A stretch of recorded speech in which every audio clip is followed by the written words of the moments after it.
High friends, welcome to யாஷிகர்.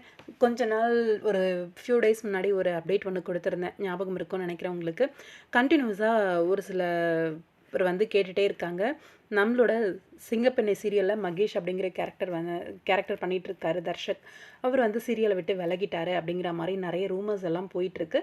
இது உண்மையா பொய்யான்னு தெரியல. நானுமே தர்ஷக்கு பர்சனலாக மெசேஜ் பண்ணியும் கேட்டேன். ஆனால் அவர் இப்போ வரைக்கும் என்னோடய மெசேஜ் பார்க்கல அப்படிங்கிற மாதிரி உங்களுக்கு வந்து ஒரு தகவல் கொடுத்துருந்தேன்.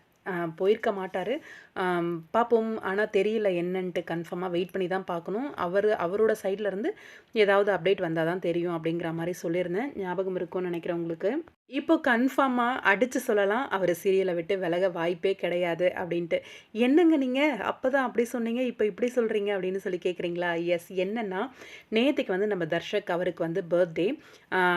அந்த பர்த்டே ஸ்பெஷலாக நம்மளோட சன் டிவியே தர்ஷக்கோட ஒரு பிக்கை வந்து எடுத்து போஸ்ட் பண்ணி ஹாப்பி பர்த்டே டு த பீப்புள்ஸ் ஃபேவரட் தர்ஷக் அப்படின்னு சொல்லி போஸ்ட் பண்ணியிருந்தாங்க.